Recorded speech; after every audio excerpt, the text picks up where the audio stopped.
Buenas noches a todos. Vamos a dar inicio a nuestra quinta sesión científica de hoy día, martes 13 de junio del 2023. La primera parte, en la sesión administrativa correspondiente, vamos a leer los informes administrativos y los pedidos, y de eso se va a encargar la secretaria de actas de la sociedad, que es la doctora Isabel Guerra Cortano. Doctora Isabel.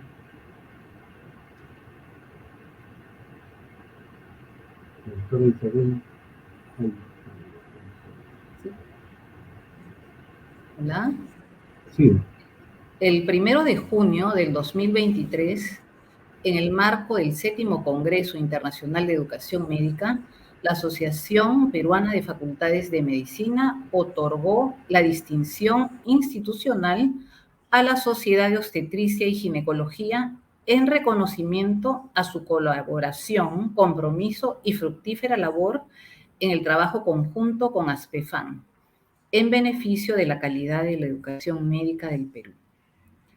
Informamos que la tarifa temprana para la inscripción en nuestra Jornada Internacional de Obstetricia y Ginecología ha sido extendida hasta el 18 de junio del 2023.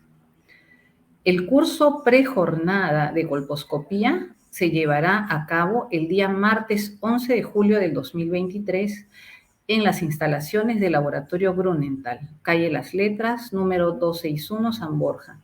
Las inscripciones están disponibles en el portal web de la sociedad.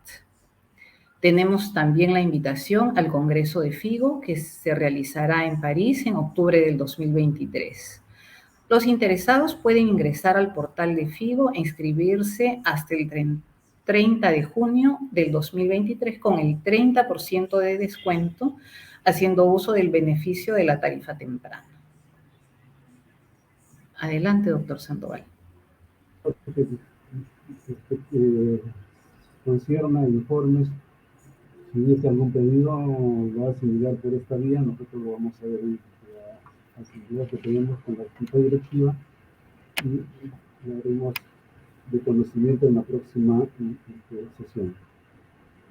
En orden del día vamos a ver la parte académica, la sesión académica del día de hoy, que es un tema importantísimo, se llama preeclampsia viviendo con el meningio.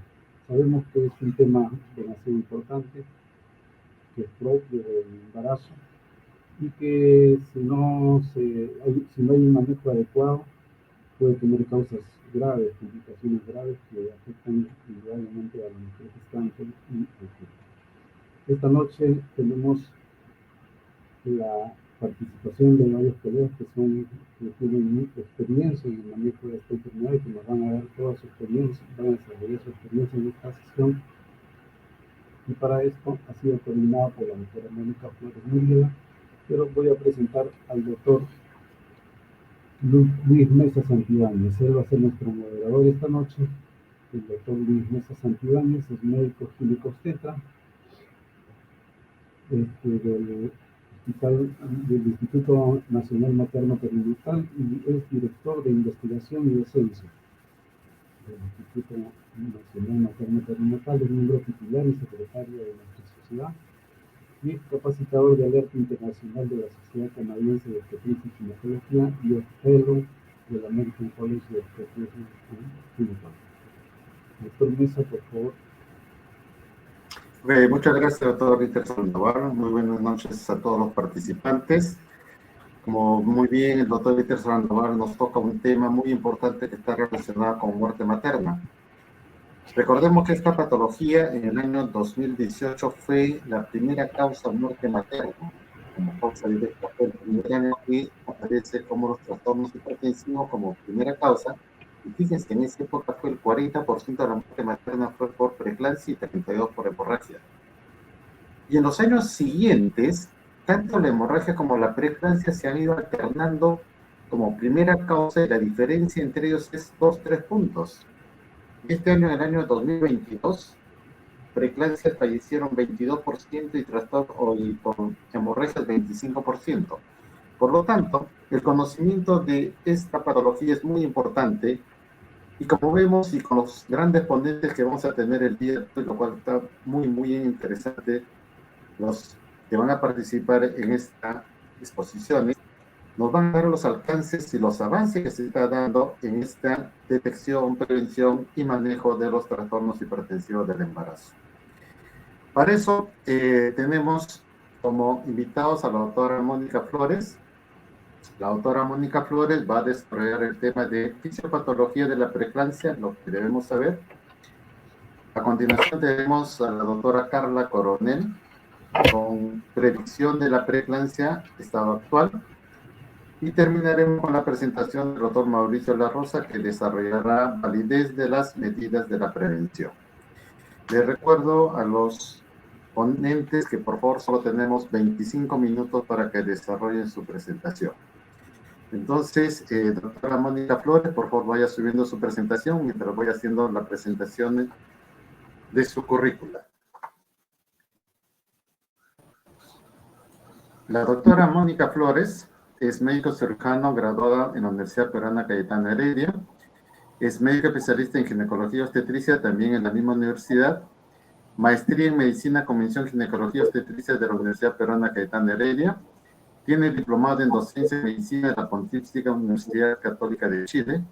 Profesor auxiliar de la Universidad Peruana Cayetano Heredia. Miembro fundador de la Unidad de Educación Médica de la Facultad de Medicina de Cayetano Heredia.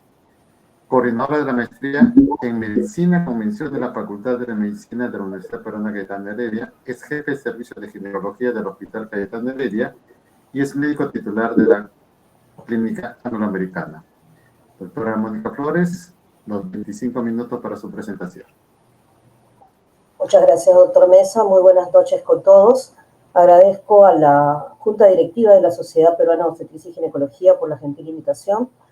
Vamos a tratar el tema sobre fisiopatología de la preeclampsia, lo que debemos saber. Nuestros objetivos en la presente sesión es reconocer los conceptos sobre fisiopatología de la preeclampsia y reconocer factores de riesgo para ella, ¿no? Bueno, ya sabemos que la preeclampsia es una de las enfermedades más importantes en nuestra profesión. 2 a 8% de embarazos aproximadamente, de los cuales un 2 a 3% se encuentran preeclampsias con signos de severidad. Lo que sí, dentro de lo que es la fisiopatología de la preeclampsia, hay 3 características fundamentales e importantes que debemos recordar y debemos conocer qué es lo que sucede aquí. Una de ellas es la disfunción endotelial, la otra es la inflamación sistémica y el estrés oxidativo que ocurre con liberación de agentes oxidantes. También se reconocen 2 tipos de presentación. Una preeclampsia de inicio temprano, en la cual lo que ocurre es una deficiencia en la placentación en sí, ¿no? Y todos los fenómenos que vamos a comentar. Y una preeclampsia de inicio tardío, en donde más bien se ve un desbalance entre la perfusión materna y los requerimientos que se realizan a nivel feto-placentarios. Entonces, más o menos se postulan diferentes formas de etiología. Cuando hablamos de la disfunción a nivel placentario, el defecto a nivel placentario, lo que estamos hablando es de un defecto en la invasión trofoblástica, en donde ocurre una anomalía de la remodelación de las arterias espiralares. En el embarazo normal vemos que los vasos sanguíneos de las arterias espiraladas sufren unos cambios para aumentar el flujo. Estos cambios radican básicamente, entre otros, de la disminución de la capa muscular de los vasos sanguíneos, que hace que los vasos en teoría se dilaten y ofrezcan más flujo a la sangre, de sangre materna hacia la placenta y hacia el feto. ¿Qué ocurre en las pacientes con preeclampsias? Esta remodelación no ocurre, ocurriendo un fenómeno de isquemia relativa, una isquemia placentaria. Como vemos aquí, tenemos una arteria que en el embarazo normal, a nivel de las arterias espiraladas, empiezan a dilatarse, a ocurrir estos fenómenos, estos cambios, que en las pacientes que van a desarrollar preeclampsia, esto no ocurre. Adicionalmente, se produce un fenómeno llamado aterosis también, que es algo similar a lo que ocurre en la arteriosclerosis, en la enfermedad coronaria, que se ha visto aproximadamente entre 4 a 7 veces en pacientes que desarrollan preeclampsia, ¿no? Es depósito de células lipídicas, macrófagos, que hacen que la luz de la arteria se estrechezca aún más. Entonces, estos fenómenos de isquemia placentaria, de disminución del flujo sanguíneo, ¿cómo es que se han logrado demostrar o se están investigando?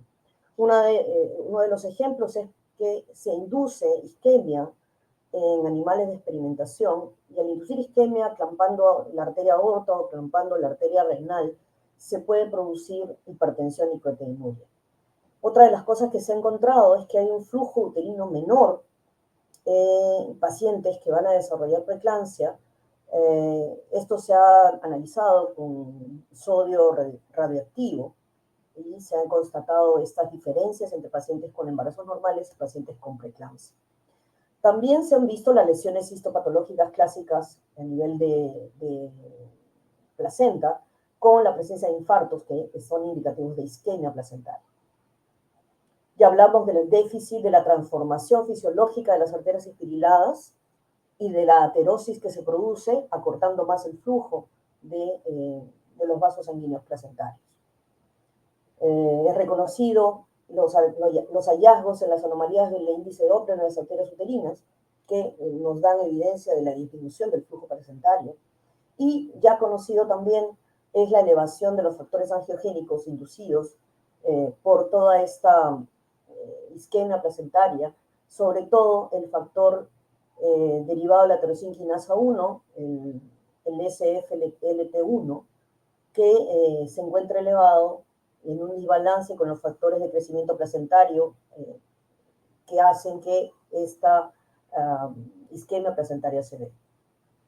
Y se ha visto también que cuando se le coloca mRNA mensajero para bloquear este factor angiogénico, se reduce la hipertensión y proteinuria. Tenemos el defecto de la invasión trofoblástica, el defecto de la remodelación de las arterias espiriladas, que conduce a una hipoxia, a una isquemia placentaria.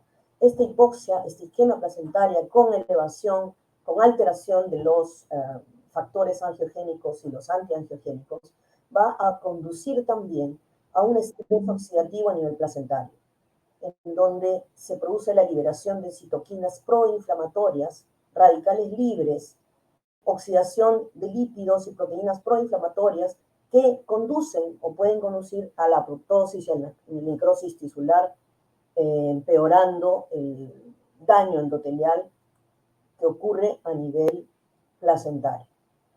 El daño endotelial finalmente va a conducir a todos los fenómenos clínicos que se conocen como la hipertensión, el desarrollo de las complicaciones como el CID, el síndrome del daño hepático, el daño a nivel de todos los órganos blancos.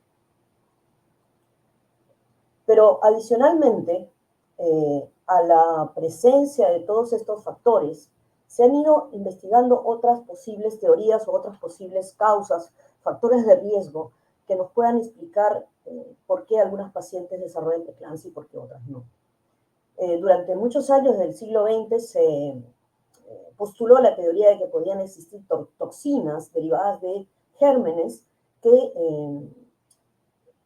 llegaban a la circulación materna, llegaban a la placenta y generaban respuestas inflamatorias sistémicas. Estamos viendo que dentro de los fenómenos que ocurren existe una respuesta inflamatoria alterada en preeclampsia. Por lo tanto, se creía o se cree, porque estas teorías suelen venir y suelen irse por ciertas temporadas, de que algunos gérmenes podrían inducir estas respuestas inflamatorias. ¿Y cuáles son las evidencias que han encontrado? Se ha encontrado, por ejemplo, una asociación de una mayor riesgo, un riesgo elevado de una asociación con enfermedad periodontal y el aumento del riesgo de desarrollar preeclampsia. Sabemos que la enfermedad periodontal puede conducir a bacteremia. Esta bacteremia puede generar respuesta inflamatoria y esta respuesta inflamatoria puede dañar vasos sanguíneos, como por ejemplo arteria aorta y algunas otras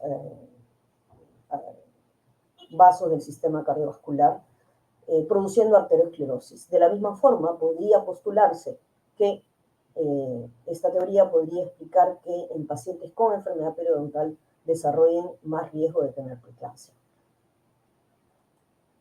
¿Qué otras infecciones se han investigado? Por ejemplo, se llegó a buscar la asociación con infecciones del tracto urinario, se encontró en una revisión sistemática un odds-ratio de 1.57, con más riesgo de desarrollar preeclampsia, pero en esta revisión sistemática se incluyeron tanto pacientes con pielonefritis, se incluyeron pacientes con cistitis y con bacteriuria sintomática.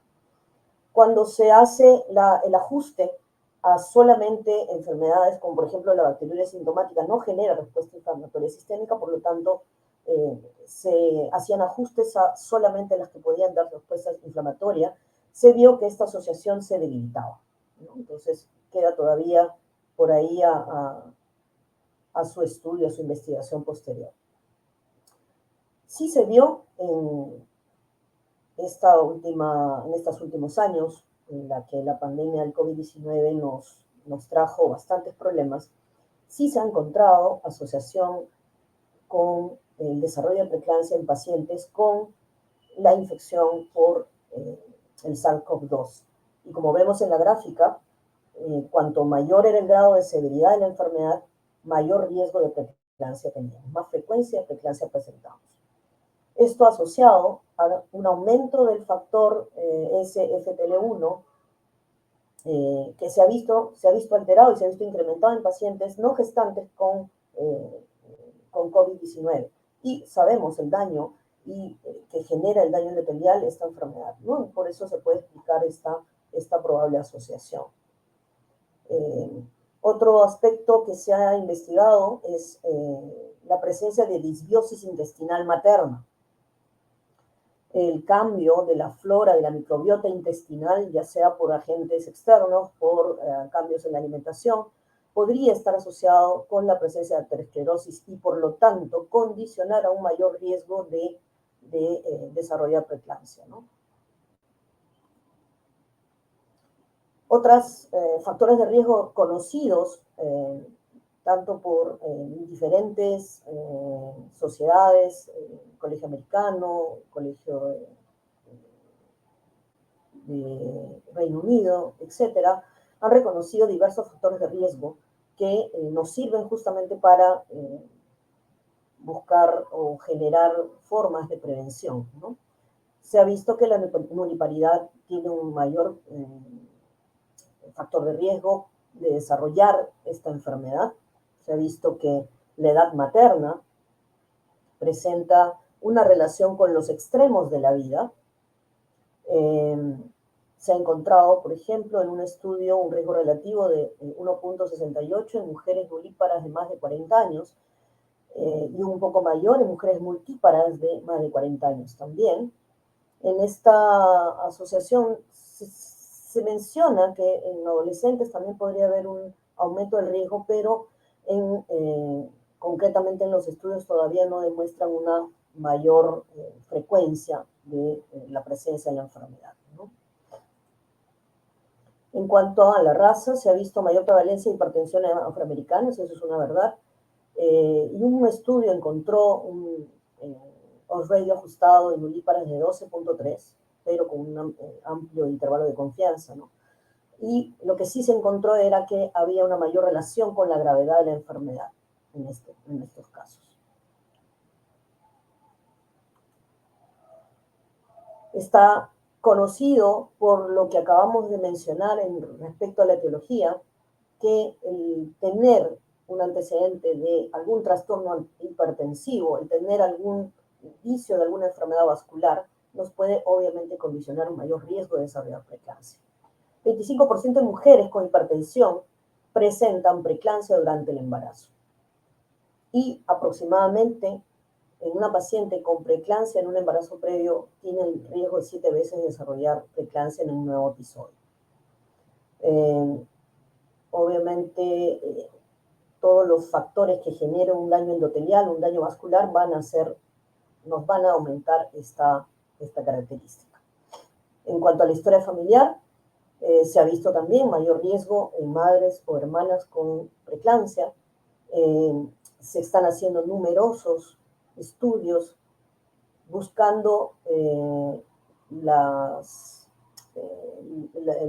genoma que interviene en los procesos tanto de inflamación. Se han buscado genes que puedan buscar esta asociación familiar, el ESTOX, por ejemplo, genes asociados también con el desarrollo de hipertensión, genes envueltos en el desbalance angiogénico, en la alteración de estos factores angiogénicos y no angiogénicos, genes de expresión de estrógenos y múltiples estudios hay una lista interminable de cromosomas y localizaciones genómicas que nos pueden ayudar a entender muchos de los factores que se presentan y cómo se presenta la preeclampsia clínicamente.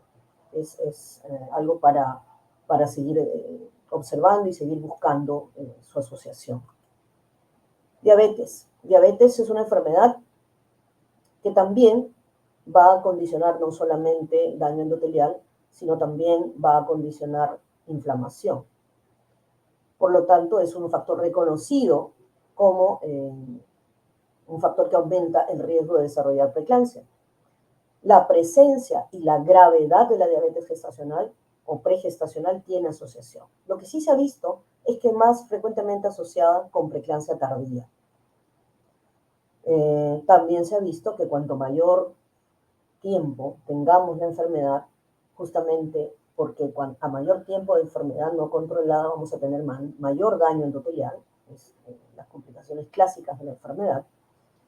Y lo que sí también se ha visto es que el tratamiento, tanto ya sea con una alimentación saludable, con la inclusión del ejercicio y con medicamentos como la metformina, por ejemplo, pueden disminuir el riesgo de aparición de preeclampsia. Entonces, una paciente controlada podríamos disminuir ese riesgo.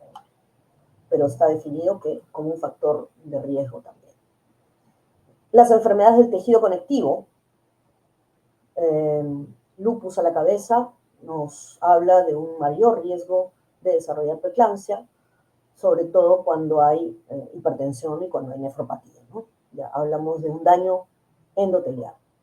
El síndrome antifosfolipídico también está reconocido como un factor de riesgo con riesgos relativos de 1.81 en algunas series, por ejemplo. La enfermedad renal crónica también es un factor de riesgo de esta enfermedad. Nos vamos dando cuenta de que enfermedades que generen problema a nivel vascular es una enfermedad que potencialmente nos puede aumentar el riesgo de desarrollar preeclampsia. En cuanto a obesidad, obesidad no solamente está relacionada con una enfermedad coronaria y con daño vascular, sino también con la presencia de inflamación. El riesgo 3 veces más. Hay una relación lineal entre el índice de masa corporal y la frecuencia de eclampsia. En esta serie se encontró unos radios de 2.93 para un índice de masa corporal de 30, pero a mayor índice de masa corporal se aumentaba la frecuencia. Inclusive hay un riesgo aumentado en pacientes con sobrepeso, es decir, con índices de masa corporal entre 25 y 30 también. Síndrome metabólico, una entidad que está relacionada con todos los procesos metabólicos en el organismo, también está dentro de los factores de riesgo que nos pueden aumentar el riesgo de desarrollar preeclampsia. El embarazo gemelar está dentro de las enfermedades fetales, entre comillas, enfermedades fetales que nos puede aumentar el riesgo de preeclampsia, mayor aún cuando es en multíparas y aumenta con la cantidad de fetos, ¿no? Con el número de fetos que hay. Se ve también que en las pacientes con mola hidatidiforme hay una excesiva producción del SFLT1, por lo tanto, haría un desbalance de los factores angiogénicos y aumentaría el riesgo de desarrollar preeclampsia. Y por eso es que vemos también preeclampsia en pacientes con mola dietiforme, a pesar de que se pueda desarrollar antes de las 20 semanas. Desórdenes del sueño. Se han encontrado numerosos estudios en los cuales la apnea del sueño, está reconocida como factor de riesgo por el Colegio Americano también, nos habla de un riesgo de 2.80, unos radios de 2.80 de riesgo de preeclampsia. Y se ha visto también en pacientes que tienen ronquidos, que tienen problemas en la noche, snoring se le llama. Se han encontrado en la fase de ondas lentas un aumento de la interleuquina 1 y el factor de necrosis tumoral alfa aumentadas en estas fases. Y en relación a esta alteración, podríamos hablar de un aumento del riesgo de preeclampsia por daño endotelial. También se ha visto que cuando se da tratamiento con estos dispositivos de presión positiva durante el sueño, este riesgo disminuye. Enfermedades fetales. Existen algunas enfermedades fetales que puedan estar relacionadas con preeclampsia. Se ha visto, por ejemplo, el síndrome de Valentine. Es un síndrome o síndrome del espejo. Es un síndrome que consiste en 3 hallazgos. Esto no es muy frecuente, pero consiste en edema generalizado, en hidrofetal y placentomegalia. Se ha visto un aumento de 60% de pacientes con hipertensión, ¿no? Desarrollan hipertensión. Y se ha visto también aumento del desarrollo de preeclampsia o el aumento de la frecuencia de preeclampsia en pacientes con trisomía 13. ¿Por qué? Porque, curiosamente, en el genoma la localización del factor SFLT1 está en el cromosoma 13. Al tener una expresión mayor por tener un cromosoma extra, podría hacer que este desbalance esté incrementado en estas pacientes. Ya hablamos del embarazo gemelar.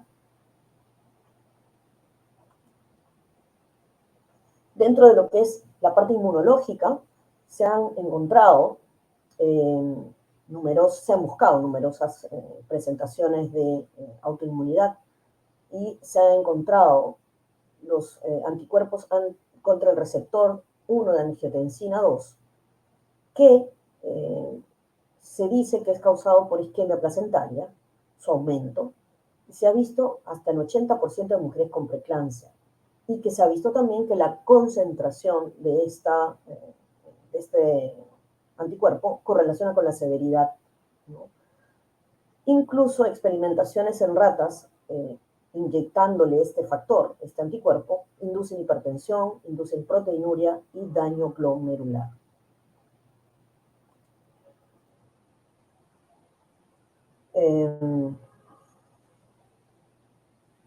También se habla, y eso es justamente lo que siempre hemos reconocido como la preeclampsia en pacientes mulíparas, de una tolerancia inmune placentaria alterada, es decir, una falta de reconocimiento como de protección contra el feto que viene a ser el cuerpo extraño, y que hay un déficit de reconocimiento, déficit de protección de esta inmunidad, ¿no?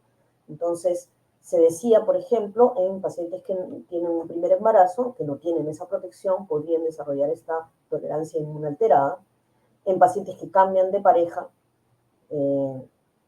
perdiendo esta protección. Pero en este caso, por ejemplo, se ha visto que espaciando los embarazos, ya esa protección sí se da. Es decir, no se ve el mayor riesgo de preeclampsia. Pero sí se ha visto en pacientes que reciben ovodonación un mayor riesgo de preeclampsia. ¿Y por qué se postula esta diferencia? Se postula básicamente porque en las pacientes que reciben ovodonación hay mayor frecuencia de síndrome de ovario poliquístico, hay mayor frecuencia de insuficiencia ovárica. Por lo tanto, esto genera un riesgo, se ve que hay mayor riesgo cardiovascular por estas enfermedades y genera un daño endotelial. Por ello, podría explicar su mayor frecuencia en pacientes que reciben ovodonación. Enfermedades endocrinas también se han postulado, no solamente la diabetes, sino, por ejemplo, el hiperparatiroidismo. Se dice que la hipocalcemia, eso lo hemos conocido, es un factor de riesgo de preeclampsia, el déficit de calcio. El déficit de vitamina D también ya está correlacionando con el aumento del riesgo de preeclampsia. Y sabemos que en el hiperparatidismo hemos encontrado esta enfermedad en mujeres con calcio y vitaminas D bajas. Acá en nuestro país no es tan frecuente, pero está dentro de lo conocido.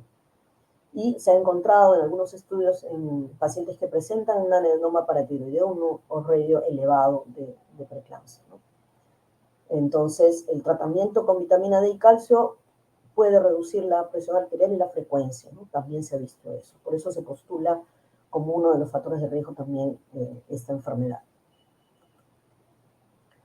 Como vemos, a lo largo de toda la charla, hemos desarrollado múltiples teorías, múltiples factores de riesgo que podrían explicar y nos podrían dar mayor información sobre la presencia o el mayor riesgo de preeclampsia en alguna de nuestras pacientes. Pero todos conducen en que el eje de todo el problema radica en la disfunción endotelial, ya sea por enfermedad vascular crónica, por algunas etiologías o por una predisposición propia de la paciente de tener algún daño vascular. La inflamación que se conduce a raíz de la isquemia que se produce, la isquemia placentaria que se va a producir una mayor respuesta inflamatoria con liberación de agentes radicales libres, produciéndose el estrés oxidativo. Entonces, esto va a continuar con las investigaciones del caso y luego seguiremos buscando más teorías y más factores para poder tratar de prevenir o de tratar de dar tratamiento adecuado para esta enfermedad. Muchas gracias. Muy bien, muchas gracias, doctora Mónica Flores. Exactamente ha tomado sus 25 minutos su presentación, bastante ordenada, bastante clara, los conceptos que nos está alcanzando y la forma metodológica como lo ha ordenado. Muy interesante la presentación. Vamos a continuar luego al final, vamos a tener las preguntas. Como dije al inicio, en el chat nos van a estar apoyando, hagan las preguntas pertinentes para que nuestros ponentes, en el momento que hagamos las preguntas, den respuestas a sus inquietudes. Continuamos con el simposio que tenemos y vamos a tener la presentación de la doctora Carla Coronel. ¿Qué tal? Buenas noches, doctora Carla. Por favor, vaya subiendo la presentación mientras voy presentándola a usted. El tema a tratar es predicción de la preeclampsia, qué estado actual tenemos. La doctora Carla Coronel es graduada en Medicina Humana en la Universidad Ricardo Palma. Tiene la especialidad de ginecología y obstetricia, que lo realizó en el Hospital Edgardo Rivera Márquez por la Universidad San Martín de Porras. Ella ha sido fellowship de la fundación del King College Hospital de Londres. Actualmente es Senior Clinical Fellow de Ginecología y Obstetricia de Santo Tomás Hospital de Londres y miembro asociado de la Sociedad Peruana de Obstetricia y Ginecología. Doctora Carla Coronel también tiene 25 minutos para desarrollar su tema. Muchas gracias, doctor, y gracias de nuevo por la invitación. Entonces, el tema que voy a tratar es predicción de la preeclampsia, estado actual. Es importante predecir, siempre hablamos del tratamiento, pero ¿tiene alguna importancia predecir quién va a tener preeclampsia? Sabemos que 76,000 mujeres mueren al año de preeclampsia y complicaciones. 500,000 de bebés muere al año de preeclampsia y complicaciones. Lo malo es que no solamente termina ahí. Las pacientes que sobreviven a la preeclampsia pretérmino tienen 10 años reducida su expectativa de vida. Entonces, el problema de la preeclampsia no termina cuando la paciente da luz y se va de alta con su bebé. Porque aparte de la reducción del tiempo de la expectativa de vida, tenemos que decir a la paciente que por haber tenido preeclampsia tiene mayor riesgo de un infarto, de miocardio, tiene mayor riesgo de un accidente cerebrovascular, de tener enfermedad renal crónica y de ser hipertensa de por vida. Entonces, sí es importante porque queremos prevenir todas estas complicaciones. ¿Podemos predecir la preeclampsia? Claro que sí. Y debemos centrar nuestros recursos en predecir la preeclampsia pretérmino porque es la que tiene el mayor impacto de mortalidad perinatal. Entonces debemos enfocarnos sobre todo a esa preeclampsia. Pero, ¿qué podemos usar para predecirla? Usamos las guías NICE, que son las que rigen en el Reino Unido. Usamos los algoritmos de la Fetal Medicine Foundation o usamos las guías de la ACOG. Entonces, hay 3 formas de predecir preeclampsia. Uno son los scores de riesgo, que es lo que usa NICE en el Reino Unido y la ACOG en Estados Unidos. Entonces, hay una lista, como pueden ver, de factores de riesgo. La paciente, cuando acude a su primera entrevista en el embarazo y tiene el primer contacto con la obstetriz, ella le pregunta sobre estos factores de riesgo y si la paciente tiene 1 de alto riesgo o 2 de mediano riesgo, la paciente automáticamente es clasificada como alto riesgo. Y esto la doctora lo ha explicado previamente, la fisiopatología de por qué estos factores nos pueden predisponer a preeclampsia. Entonces, este sistema de simplemente hacer tic, sí o no, es un sistema simple. Sin embargo, la tasa de detección de preeclampsia en cualquier edad gestacional es 30%. Quiere decir que de todas las pacientes que van a tener preeclampsia en el futuro, solo puedo con esto encontrar a 1 de cada 3. Entonces, es muy bajo. Y la tasa de detección de la preeclampsia pretérmino, que es la que realmente me interesa, es de 40%. Es decir, solo puedo identificar a menos de la mitad de las pacientes, porque no ofrece un riesgo personalizado. La otra forma de predecir es con modelos de regresión logística que se desarrollaron en los últimos años, que son más completos, toman en cuenta los factores maternos, que es la historia obstétrica y médica que ya conocemos, y también toma en cuenta los biomarcadores, el IP de la arteria uterina, la presión arterial media, y la PAPA, el PLGF y el SFLIT, que ya han sido explicados previamente. Entonces, cuando se combinan ambos, en estos modelos de regresión logística, se puede obtener un riesgo, pero este riesgo es para preeclampsia, por ejemplo, temprana. Si quiero hacer el riesgo de preeclampsia pretérmino, tengo que volver a hacer otro modelo de regresión logística. Entonces, lo bueno de este riesgo es que es personalizado porque toma en cuenta los biomarcadores de esa paciente en especial, pero la edad gestacional para el riesgo es fija. Y no toma en cuenta el efecto de los biomarcadores según la severidad de la preeclampsia.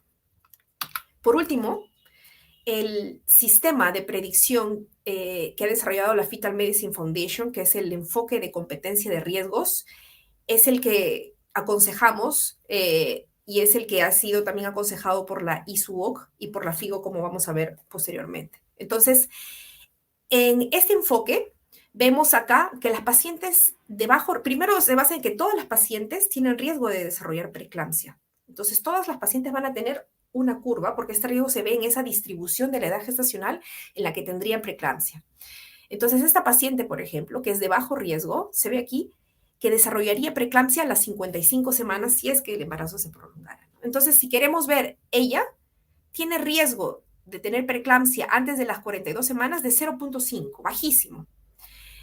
Entonces, en este enfoque de competencias tenemos el riesgo de la paciente por sus factores, que es el riesgo inicial, pero luego medimos los marcadores, la presión, el Doppler de las uterinas y la sangre, los factores bioquímicos, y se expresan en múltiplos de la mediana, porque no tienen validez como un valor crudo. Necesitan ser convertidos en múltiplos de la mediana, y eso me va a modificar el riesgo inicial, y al final vamos a tener el riesgo final. Y vemos que todos los factores de alto riesgo mueven la curva hacia la izquierda. Entonces, esta paciente que es, por ejemplo, hipertensa, que es uno de los factores más importantes, que era hipertensa crónica, ahora la curva se ha movido a 44 semanas, ya no es 55. Entonces, ella tiene un riesgo de 30% de desarrollar preeclampsia antes de las 42 semanas. Entonces, en este enfoque, vemos que hay esta gráfica, estas distribuciones le pertenecen a una sola paciente. Entonces tenemos una sola distribución y según esa distribución podemos decirle cuál es su riesgo a determinada edad gestacional. Por ejemplo, de preeclampsia en general, 40%, pero si quiero saber la preeclampsia pretérmino, 15%. Entonces, en una sola distribución que es específica para una paciente, puedo saber los riesgos de la edad de la preeclampsia a cualquier edad gestacional. ¿Qué es lo bueno? Este es un riesgo personalizado. Puedo saber la preeclampsia en el momento que yo necesite saber y puedo añadir marcadores que se puedan desarrollar en el futuro para mejorar esta prueba. La parte negativa es que requiere entrenamiento para la medición de la presión, que suena como algo muy sencillo, pero que es importante, y entrenamiento para la medición del Doppler de la arteria uterina. Y requiere logística, requiere un ecógrafo y requiere una máquina de presión arterial, además de un laboratorio que pueda procesar los factores bioquímicos. Entonces, recordar que los biomarcadores de preeclampsia importantes difieren de acuerdo a la edad gestacional. Si yo lo quiero hacer el screening a las 12 semanas, me sirve la PAPEI, el PLGF, el IP de la arteria uterina y la presión. No puedo utilizar el SFLIT porque a pesar de que es un excelente marcador, el SFLIT se eleva entre 3 a 5 semanas como máximo antes del inicio de la preeclampsia. Entonces, en este momento es muy temprano, por eso es que no me sirve aquí, pero luego sí lo puedo utilizar. Y a las 36 semanas ya no es útil el IP de la arteria uterina. Y como el tema es estado actual de la predicción, no quiero dejar de mencionar el Doppler de arteria oftálmica, que es un biomarcador desarrollado por la Fetal Medicine Foundation en los últimos 5 años. Y se basa en que si hacemos una ecografía Doppler, este es el ojo, con una transducción lineal en el ojo, y vemos estas ondas que produce la arteria oftálmica, vemos que calculando el radio entre el segundo pico y el primer pico sistólico, esto me puede servir como un biomarcador que es independiente de todos los demás, de la presión, de la sangre, de todo. Entonces, vemos que si antes la predicción de preeclampsia solo con los factores maternos era 56, pero si le añado la arteria oftálmica, sube a 80%. Entonces, es algo que puede utilizarse más ampliamente en el futuro. Ahora, ¿cuándo debo hacer el screening de preeclampsia? Bueno, postulamos que se debe hacer entre las 11 y 13 semanas. El test combinado del primer trimestre, que es el que se hace entre las 11 y 13 semanas, contiene los factores de riesgo maternos, como ya los conocemos, que incluye la historia obstétrica, la historia clínica de la paciente, y luego también tomamos en cuenta los biomarcadores, la presión arterial media, el Doppler de la arteria uterina y los factores bioquímicos como el PLGF. Y está probado que con este screening combinado del primer trimestre podemos detectar el 90% de las pacientes que van a tener preeclampsia menos de las 34 semanas, utilizando todas estas variables. ¿Qué quiere decir? Que si tengo 10 pacientes que iban a tener preeclampsia antes de las 34 semanas, utilizando este test, puedo identificar a 9 de ellas. Y puedo identificar a 3/4 partes de las pacientes que van a tener preeclampsia antes de las 37 semanas, que son el grupo que efectivamente nos interesa. Entonces, sirve. Ahora, en este gráfico podemos ver la combinación de distintos biomarcadores y cómo estos afectan la tasa de detección, porque podemos decir, bueno, aquí no tenemos nada, solamente tenemos la historia clínica y no podemos, como no tenemos la sangre, los factores bioquímicos que son una de las cosas más caras y a veces difíciles de encontrar, entonces no podemos hacerlo. No es cierto, porque si vemos la mejor tasa de detección efectivamente se logra combinando la presión arterial media, el Doppler arteriouterina y el PLGF. Eso nos va a dar 90%, como vimos en el gráfico anterior. Sin embargo, si vemos que a los factores maternos que tienen una baja tasa de detección le añadimos la presión arterial media, obtenemos 61% de detección. Pero si yo combino con presión arterial media e IP de la arteria uterina, algo que podemos hacer en todos los hospitales que tienen efectivamente un ecógrafo con Doppler, la tasa de detección es de 83%, que está muy cerca al 90%. Entonces, esto es lo mínimo que deberíamos ofrecer a las pacientes si tenemos la infraestructura para ello, ¿no? Y se determina alto riesgo cuando es mayor de 1 en 100. Ahora, solo unas palabras rápidas acerca de las mediciones, porque decimos presión arterial media, pero tenemos que hablar de formas estandarizadas de medición para que se puedan comparar y se puedan utilizar en los algoritmos. Idealmente, como se ve en la figura y como lo hacemos en la Fetal Medicine Foundation, tenemos las pacientes con 2 tensiómetros, se toma simultáneamente una medida y luego de 1 minuto se toma la otra. Lamentablemente no todos tienen 2 tensiómetros, entonces hay un enfoque práctico para esto. Se tiene que utilizar una máquina validada. Acá está la lista de las máquinas validadas para preeclampsia. Y la paciente tiene que descansar 5 minutos, los brazos apoyados al nivel del corazón, y hay que adaptar el tamaño del mango según la circunferencia del brazo. Y si tenemos un solo tensiómetro, como muchas veces pasa, tenemos que medir en un brazo, esperar 1 minuto y volver a medir en el mismo brazo. No se debe medir en el otro brazo. Y hay que calcular la presión arterial media, que es según esta fórmula. Entonces, cuando hablamos del IP de la arteria uterina, en este test también tenemos que hablar de forma estandarizada. Tiene que ser en la ecografía transabdominal en el mismo momento en el que se hace el cribado de cromosomopatías en el primer trimestre, la llamada ecografía genética. Entonces, en esa misma vista se hace un corte sagital del cervix y ponemos el coroflow, ponemos el transductor en la línea media y inclinamos lentamente hacia un lado y vamos a ver que las arterias uterinas están a nivel del orificio cervical interno, pero la muestra necesita ser de 2 milímetros el tamaño para que cubra todo el vaso. El ángulo de insonación tiene que ser menos de 30 grados y la velocidad picosistólica más de 60, porque si es menos podemos estar midiendo una rama de la uterina. Y debemos sacar el promedio, no sirve ser solamente una arteria, tenemos que sacar el promedio de ambas. Y es importante decir que esta medición tiene que ser hecha por alguien que esté acreditado para hacer dobles en arteria uterina. Entonces, el número necesario a tamizar en medicina clínica es una herramienta para poder ver la importancia de un test de screening, ¿no? Un test de tamizaje. Y acá vemos que si hablamos de predicción de preeclampsia, en el test combinado del primer trimestre, deberíamos tamizar a 400 pacientes para evitar una preeclampsia, menos de 34 semanas.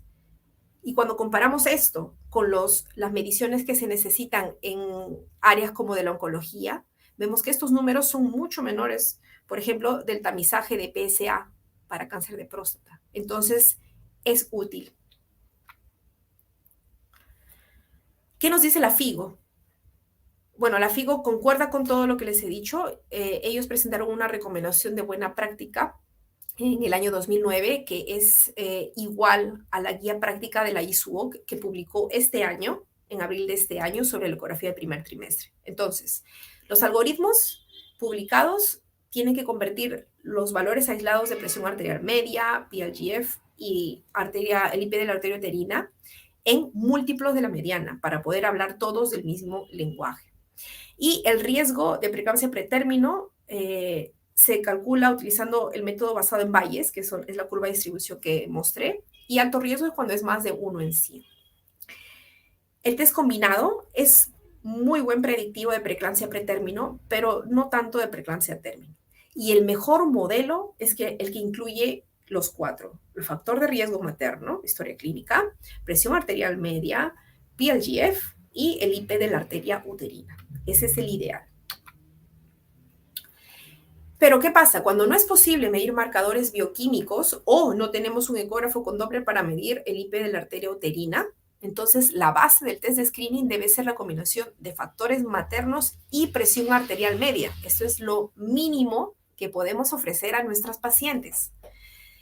Y cuando los recursos son limitados, hay que considerar hacer el screening a todas las pacientes embarazadas con factores maternos y presión arterial media, y a las que salgan de alto riesgo de ese grupo, se les puede hacer un Doppler de arteria uterina o tomar el PLGF si es que tenemos esos recursos limitados. Ahora, ¿es esto fácil? Porque yo estoy hablando de todo lo que debemos hacer y debemos saber dónde acudir cómo poder calcular, y no hay nada más sencillo que calcular el riesgo. Lo único que tenemos que hacer en esta era en la que todos tenemos una computadora con internet o un smartphone es entrar a fetalmedicine.org. Luego tenemos que ir a la parte donde dice Calculators. Damos clic. Me va a aparecer esta ventana y luego pongo en Prediction of Risk, pongo acá 11 a 14 semanas. Esto es totalmente gratuito. Se puede ingresar de cualquier computadora, de cualquier celular. Y me va a aparecer esta ventana donde tenemos que poner las características del embarazo, si es embarazo único, cuál es el CRL para saber la edad gestacional y toda la historia médica, historia obstétrica y características maternas, ¿no? Que son los factores maternos, básicamente. Lo llenamos y luego en la parte de abajo están las mediciones biofísicas, es decir, la presión arterial media, y eso no lo tenemos que calcular nosotros. Si damos clic aquí, me va a salir la opción de 4 medidas, que debe ser 2 medidas de un lado y 2 medidas del otro, y el sistema va a calcular la presión arterial media. Y luego también pongo acá el IP de la arteria uterina. Y si tengo la sangre, lo pongo. Pero en nuestro caso, si trabajamos en hospitales, en consultorios donde no tenemos acceso a los factores bioquímicos, simplemente ponemos no. Y ponemos calcular riesgo. Y esto es lo que me va a aparecer. Esto es datos de una paciente X.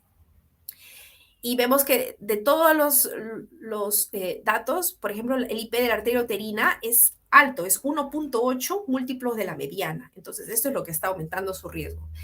Y esto es interesante porque vemos que si solamente nos hubiéramos basado en la historia clínica, en los factores maternos, como muchos de nosotros hacemos en el consultorio cuando viene una paciente y decimos, esta paciente es diabética, esta paciente, la hermana ha tenido preeclampsia, o esta paciente es de raza negra, tiene mayor riesgo, o fuma. Entonces, cuando nos basamos solamente en factores maternos, esta paciente sería bajo riesgo, casi 1 en 500.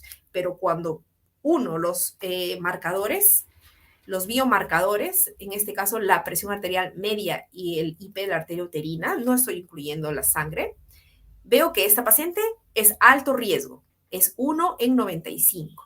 Y acá la recomendación que me da es que como la paciente está al riesgo incrementado de desarrollar preeclampsia antes de las 37 semanas, puede utilizar aspirina. Entonces, es fácil, es gratuito, y debemos ofrecérselo a todas las pacientes en el primer trimestre. Ahora, a pesar de que el tema es predicción, no puedo dejar de mencionar unas palabras de prevención, porque no es solo importante decir quién va a ser, sino qué le doy, porque ¿para qué las identifico si no puedo hacer nada para evitarlo? ¿Y podemos prevenir la preeclampsia? Claro que sí. Entonces, solamente unas palabras sobre el ASPRE. Este gran estudio de 27,000 pacientes que hizo la Fetal Medicine Foundation demostró que si doy aspirina 150 miligramos cada noche entre las 11, 14 más 6 semanas hasta las 36 semanas a las pacientes que habían sido clasificadas como alto riesgo según el algoritmo de la Fetal Medicine Foundation, si yo les doy esto, puedo prevenir 90% de las pacientes que van de las preeclampsias de menos de 32 semanas y 82% de menos de 34 semanas. Esto para verlo desde un punto de vista práctico. Esto quiere decir que si tenía 10 pacientes que iban a hacer preeclampsia antes de las 32 semanas, les di aspirina y solo una tuvo preeclampsia. Las otras 9, no. Y acá lo mismo, si tenía 10 pacientes que iban a tener preeclampsia menos de 34 semanas, les di aspirina y solo 2 tuvieron. Las otras 8, no. Vemos que también hubo impacto en la preeclampsia de menos de 37 semanas, pero no hubo una disminución significativa en la preeclampsia tardía. Pero este es el área que nos interesa. Entonces, sí funciona. Y no solo disminuye la preeclampsia, sino que también disminuyó dramáticamente la longitud de estadía de los bebés en UCI neonatal, que es uno de los costos más altos de la preeclampsia pretérmino. Entonces, desde el punto de vista de prevención, de predicción y prevención, es costo efectivo. Y la FIGO nos dice lo mismo. En su recomendación de buena práctica, nos dice que las pacientes que tienen alto riesgo según este screening del primer trimestre deben recibir aspirina de 11 a 14, desde las 11 o 14 más 6 hasta las 36 semanas o hasta el parto o hasta que se diagnostica preeclampsia, cualquiera que sea, que suceda antes. Y no se debe prescribir aspirina a todas las mujeres, perdón, a todas las mujeres embarazadas. No se debe prescribir. Y solo a las mujeres que tienen baja ingesta de calcio, menos de 800 miligramos al día, se debe considerar el reemplazo o suplementación, entre 1 a 2 gramos al día. Esto es de la OMS, pero la FIGO también lo recomienda. Entonces, esto es simplemente para ver las combinaciones que se pueden utilizar, pero por favor es 150 miligramos, no es 80, no es 100, es 150 miligramos y podemos utilizar cualquiera de estas formas para poder lograr la dosis. Ahora, el screening de primer trimestre es el que realmente funciona. ¿Tiene alguna utilidad el screening de preeclampsia en el segundo y tercer trimestre? Bueno, en la FMF se hace a las 22 semanas, es decir, en la ecografía, al mismo tiempo que la ecografía morfológica, una estratificación de riesgo, pero esto no es para prevenir, porque ya no podemos prevenir la preeclampsia en ese momento, sino para definir el manejo. Entonces se estratifica en alto, mediano y bajo riesgo, más que nada para saber cómo vamos a seguir a las pacientes hasta el momento del siguiente screening que tienen a las 36 semanas. Si algunas necesitan una vigilancia más intensa. Y el screening de preeclampsia a término, sabemos que predecir la preeclampsia a término no es tan fácil en el primer trimestre ni en el segundo, pero cuando hacemos un screening a las 36 semanas, igual, con historia materna, con marcadores bioquímicos, si lo hacemos, sí podemos prevenir 75% de las pacientes que van a desarrollar preeclampsia a término, es decir, de 37 semanas a más. La FMF hizo un trabajo, el Statins, para ver si estas pacientes que tenían alto riesgo y recibían pravastatina, si esto podía disminuir la incidencia de preeclampsia. Sin embargo, se probó que no es útil. Entonces, todos los esfuerzos futuros están para encontrar alguna medicación que pueda disminuir la preeclampsia a término, porque sabemos que la aspirina no tiene ningún beneficio en este grupo. Y también vienen estudios para ver si esta estratificación del riesgo a las 36 semanas nos puede ayudar para saber cuándo debo terminar el embarazo.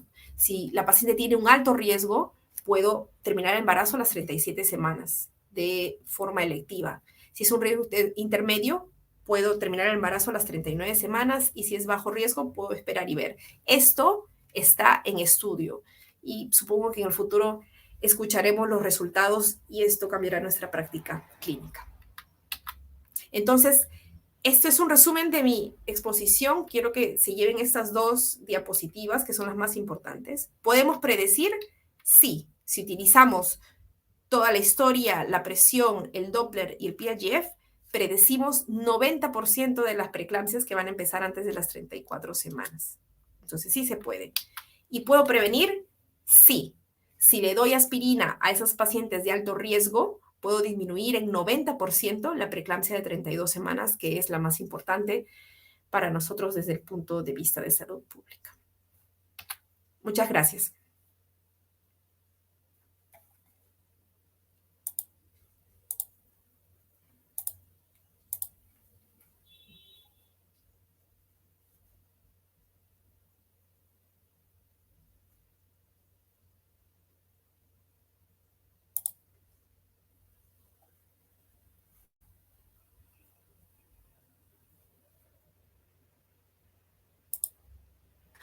Muchas gracias.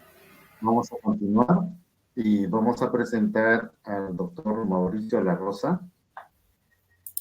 El doctor Mauricio La Rosa va a desarrollar el tema validez de las medidas de prevención.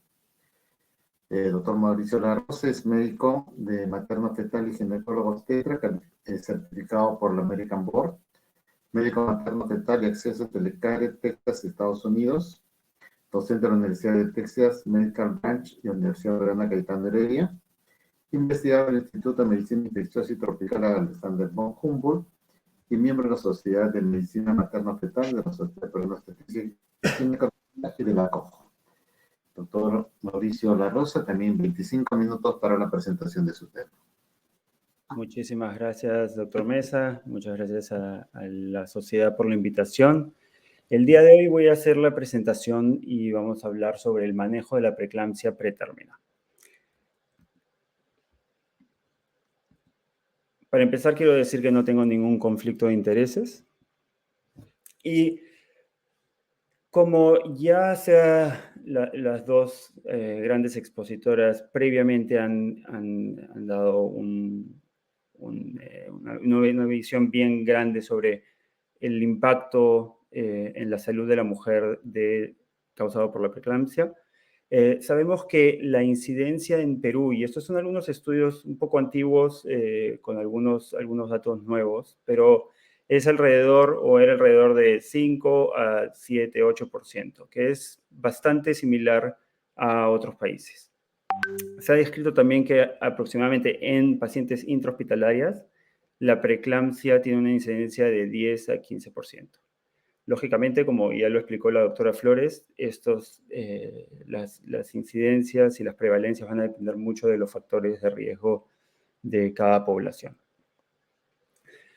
Ahora, con respecto a la preeclampsia pretérmina, no tenemos datos tan claros de la prevalencia o de la incidencia.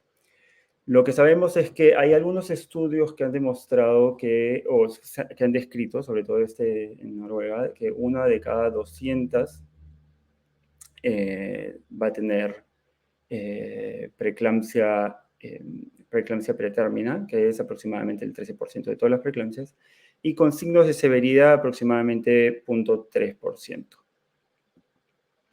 Entonces, estamos ante una situación, la preeclampsia pretérmina es una situación que es común y sabemos que tiene una alta, es una causa principal de morbimortalidad tanto materna como neonatal. Y es importante entender cuáles son los datos que tenemos actualmente sobre el manejo, dependiendo de la severidad. Entonces, una cosa que queda muy claro es que existe solamente un tratamiento para la preeclampsia en estos momentos. Y el tratamiento para la preeclampsia es el parto. Poder remover la placenta y luego de eso es, digamos, el tratamiento para cualquier paciente.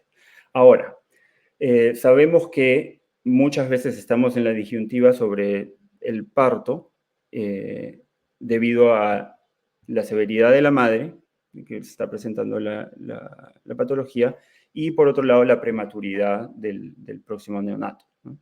Entonces sabemos que pero hacer el parto, dependiendo de la edad gestacional, puede tener riesgo de prematuridad, síndrome de estrés respiratorio para el neonato, hemorragias intraventriculares, disculpen, enterocolitis necrotizante y mortalidad neonatal, lógicamente. Pero por otro lado, esperar y no realizar el parto tiene riesgos para la madre y para el feto, ya sea daño renal, daño hepático, eclampsia, accidente cerebrovascular, lógicamente mortalidad materna, desprendimiento prematuro de placenta y óbito. Entonces, es muy importante poder definir, basado en la edad gestacional, en la historia de la madre y en los resultados de severidad tanto maternos como fetales, cuál es el mejor momento para hacer el parto. El parto siempre va a ser lo apropiado para la madre. Ese es el concepto que es bastante claro. No hay una situación en la que mantener a la madre embarazada con preeclampsia va a ser positivo para la madre. El manejo, eso no es siempre para el feto, lógicamente. El manejo de signos y síntomas no cura la enfermedad. El hecho de poder manejar su presión no es la cura para la preeclampsia. La cura, como ya les dije, es el parto. Y los cambios patológicos ocurren mucho antes que los síntomas en sí. Entonces tenemos dos grupos grandes de pacientes o de patologías. Uno es la hipertensión gestacional y dentro de eso también encontramos la preeclampsia sin signos de severidad y por otro lado la preeclampsia con signos de severidad.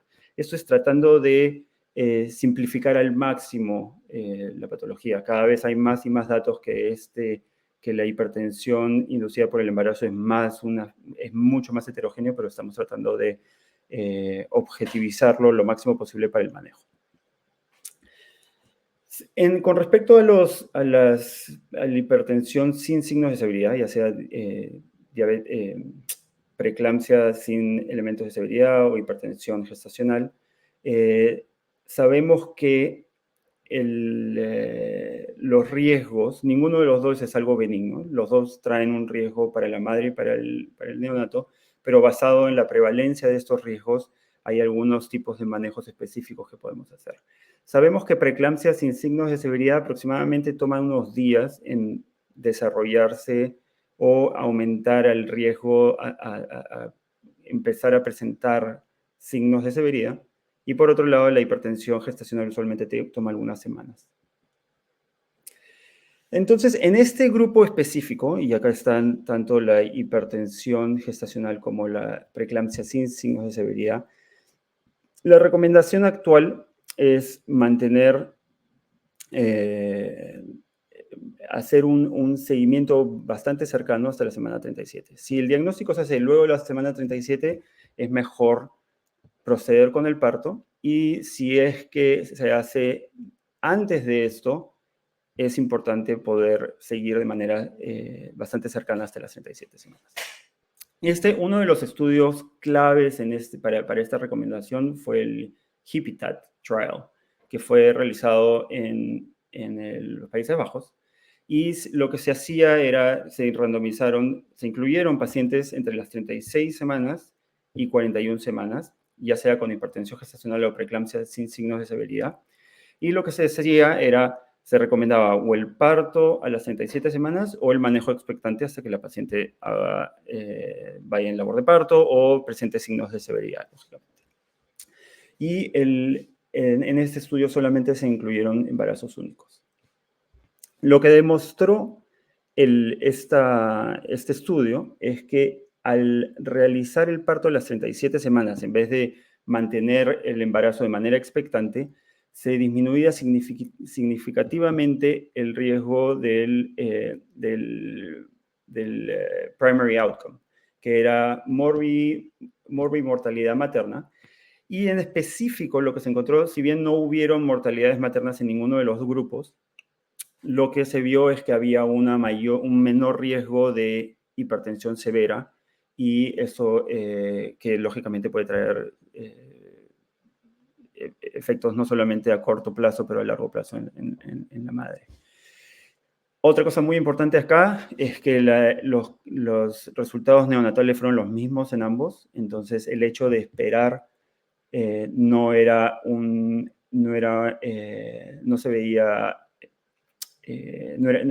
a causar una mejoría significativa en los neonatos.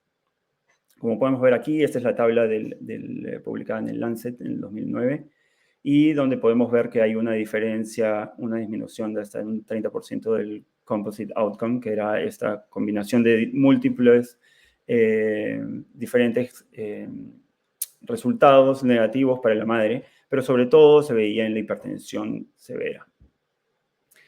El riesgo de cesárea también era el mismo. Como pueden ver, el intervalo de confianza pasa por el 1, y en ambos pacientes, ya sea en la inducción o en el manejo expectante, el riesgo de cesárea era el mismo, un poquito más bajo en la inducción a las 37 semanas. Entonces, eso es con respecto al manejo de pacientes con preeclampsia sin signos de severidad o hipertensión gestacional. El otro estudio importante es el PHOENIX Trial, que fue hecho en Inglaterra, y se incluyeron pacientes entre las 34 semanas y 36 semanas y 6 días. con el diagnóstico de preeclampsia sin signos de severidad. Y lo que se quería evaluar era si era mejor realizar el parto luego de las 48 horas, dándoles esteroides, o esperar a las 37 semanas. Y acá sí se incluyeron únicos y diamnióticos y coriónicos. Había una tendencia a un menor riesgo de presiones sistólicas severas en estos pacientes, y el riesgo también estaba el riesgo de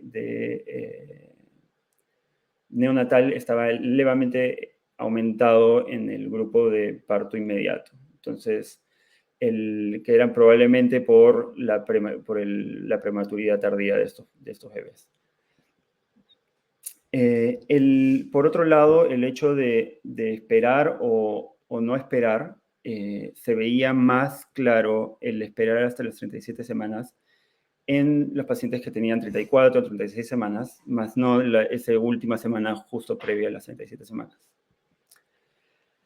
Entonces, basado en todos estos estudios, la recomendación es un manejo expectante de la preeclampsia sin signo de severidad antes de las 37 semanas, hasta las 37 semanas, y una vez que se llegue a las 37 semanas o el diagnóstico se hace luego de las 37 semanas, proceder con el parto.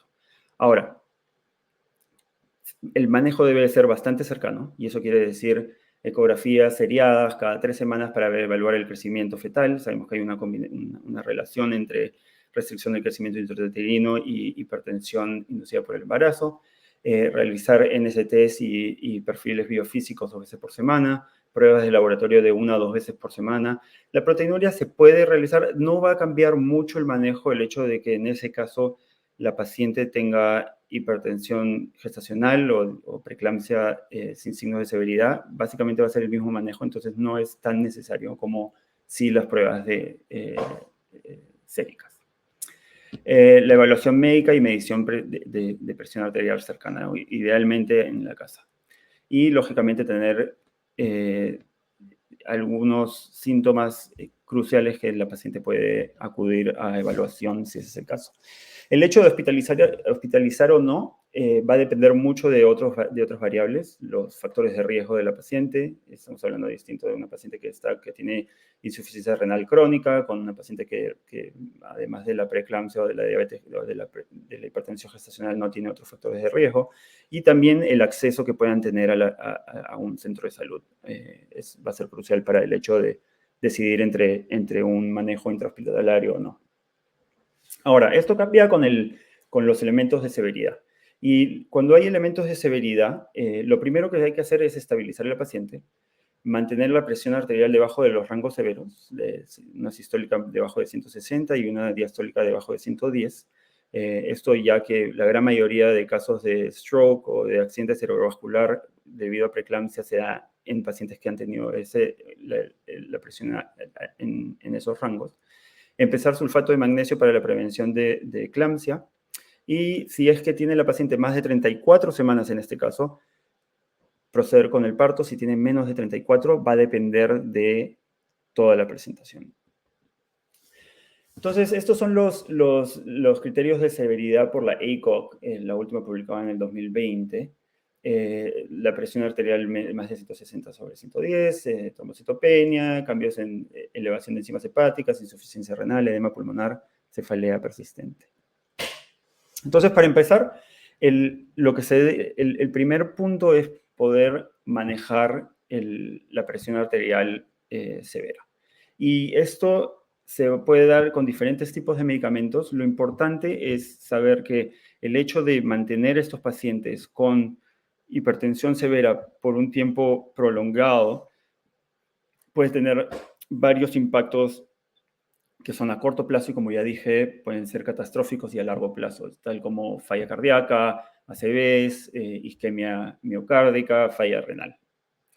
Entonces, el Colegio Americano de Ginecología y Obstetricia recomienda algunos diferentes tipos de regímenes para poder hacer una el manejo de la hipertensión severa aguda. Y esto puede ser con nifedipino oral, en el caso de que la paciente, de que no tengamos acceso a antihipertensivos endovenosos, o que la paciente tenga, o que no tenga, por ejemplo, una vía. En estos casos, el nifedipino es crucial. Es muy importante saber o diferenciar al momento de prescribirlo, que el nifedipino puede venir en dos presentaciones, ya sea de immediate release o extendida. Es importante que la que se use es la de absorción rápida, por la necesidad de que este tratamiento sea efectivo cuanto antes. Se puede usar también hidralazina endovenosa y la betalol endovenoso, subiendo de 20 a 40 y 80 miligramos endovenoso. Para el manejo de estos antihipertensivos, hay diferentes tiempos en que se debe tomar la presión entre medicación y medicación, basado en la rapidez con la que cada uno actúa, ¿no? Ya si es que se tratan, usualmente la recomendación es que se trate con un antihipertensivo y tratar de maximizarlo y pasar al otro antihipertensivo. Si es que luego de ese antihipertensivo ya no se da, ya no hay un buen manejo, o las presiones siguen siendo severas, ya se debe de comenzar a pensar en infusiones, drips de antihipertensivos endovenosos. Ahora, con el respecto al manejo de expectante, se puede tratar de preeclampsia, se puede tratar, si es que todo lo demás se ve bien, se puede tratar con antihipertensivos orales. Todo esto en el setting de intrahospitalario, lógicamente.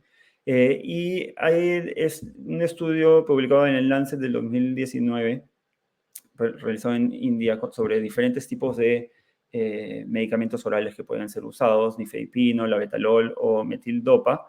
La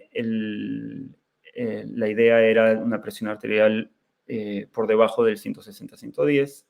Y lo que encontró este estudio es que entre los dos, si tenemos las tres opciones mejores, ya sea nifedipino oral de acción prolongada o labetalol. Esas son también las dos principales medicamentos de primera línea para el ACOG. Metildopa no parece ser tan buen medicamento para el manejo de esta patología, y por eso debe de ser usado solamente si no hay otro medicamento disponible. Con respecto al sulfato de magnesio, una vez que se diagnostica a la paciente con preeclampsia con signos de severidad, el sulfato de magnesio debe ser empezado inmediatamente. Ya se puede dar como endovenoso, o se puede dar intramuscular en los casos de que la paciente no tenga una vía y que se requiera un manejo, una profilaxis o el tratamiento de eclampsia de manera rápida. Y una cosa algunos mitos que se deben de tener en cuenta aquí, que no son ciertos. Uno, que el magnesio va a causar una coagulopatía y por lo cual se debe parar el magnesio. Eso no es cierto. Múltiples estudios han encontrado que el manejo del magnesio debe ser antes del parto, durante el parto y hasta 24 horas. Lo de 24 horas depende, 12, 24 horas. No queda muy claro, pero el manejo es seguro durante el parto. Y lo otro es que se puede usar con nifedipino sin ningún tipo de problema. No hay un aumento. Antes se pensaba que aumentaba el riesgo de hipotonía y de toxicidad por magnesio, y eso no es cierto. El magnesio, ya llevamos varias décadas con datos de nivel 1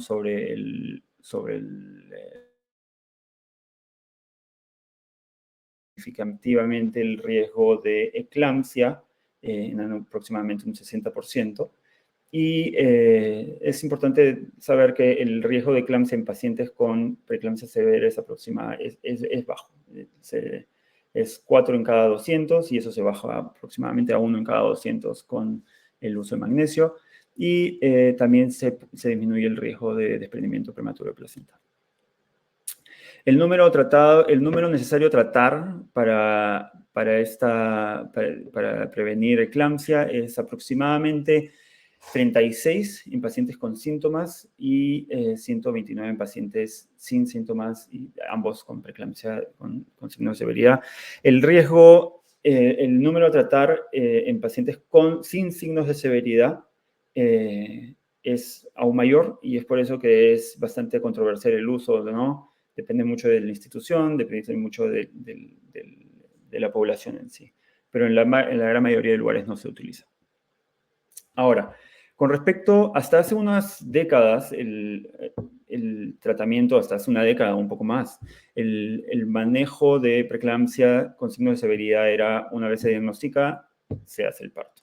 Y esto ha cambiado basado en algunos estudios en los años 90, finales de los años 90, donde la tendencia cambió a un manejo expectante siempre y cuando sea seguro para la madre y para el feto. Entonces, hay algunas situaciones en donde el manejo expectante es contraindicado, y eso es si la paciente tiene hipertensión severa y que no responde al tratamiento, tiene una ACV, lógicamente, síndrome de HELLP, infarto de miocardio, daño renal, eclampsia, desprendimiento prematuro de placenta, síntomas persistentes, edema pulmonar, y en el feto, si es que si su trazado es anormal, no es adecuado, tiene un trazado de categoría 3 o es un óbito fetal, lógicamente, feto sin posibilidad de supervivencia, ya sea previable o con malformaciones que tienen un mal pronóstico, y restricción del crecimiento intrauterino con Doppler de flujo diastólico reverso. ¿Cuándo es que se realiza un parto inmediato? Si es que la paciente tiene más de 34 semanas, o si tiene menos de 34 semanas y tiene eclampsia o coagulación intravascular diseminada, o las presiones arteriales son cerebralmente elevadas, como ya les dije, se pasa por los antihipertensivos de primera línea y no funciona, si el feto no es viable o si la paciente tiene edema pulmonar. En cuándo esperar va a depender si es que la paciente tiene menos de 34 semanas, si es que se trata la presión arterial severa y con eso se controla. Esos pacientes son pacientes que potencialmente tienen se podría discutir el manejo expectante. En pacientes con laboratorios anormales va a depender de cuál es la tendencia de estos laboratorios, para ver si es que la paciente puede recibir los esteroides durante esas 48 horas, restricción del crecimiento intrauterino, oligohidramnios, Doppler de la arteria uterina umbilical severa, síntomas persistentes o difusión renal. Esto va a depender, lógicamente, tratando aquí de objetivizar lo máximo posible, pero va a depender en caso, pero en estos casos, usualmente, si es que es seguro dentro de las primeras 48 horas poder dar los esteroides para maduración pulmonar y para disminución de morbimortalidad neonatal, entonces se realiza. El manejo expectante debe ser intrahospitalario. Los riesgos, como ya les expliqué, son bastante altos, sobre todo para la madre, también para el feto. Y esto requiere funciones vitales cada 4 a 8 horas, con mediciones estrictas de orina y fluidos, evaluación de síntomas de preeclampsia, pruebas de laboratorios diarios, ecografías de perfil biofísico, NSTs diarios, por lo menos 2 a 3 veces al día, y crecimiento fetal. Los estudios, con respecto a los outcomes como ya les dije, para las madres, siempre va a ser un riesgo. Aquí estamos hablando sobre los neonatos. Y con los neonatos, los dos estudios más grandes realizados en países desarrollados demuestran que hay una mejoría en los riesgos, o hay un mayor riesgo de hemorragia intraventricular, distrés respiratorio, ventilación mecánica en los pacientes que se hace el parto inmediatamente, a comparación de los que se hace expectante. Y es por eso que es la recomendación actual. Pero este estudio realizado en Latinoamérica demostró que probablemente para nuestra población o para la población latinoamericana probablemente este no es el caso. El cambio, con el manejo expectante se ganaban aproximadamente 8 días y cuando se evaluaron los outcomes, encontraron que había un mayor riesgo de bajo peso al nacer, de edema pulmonar y en materno, y que el tiempo en UCI no variaba entre los dos.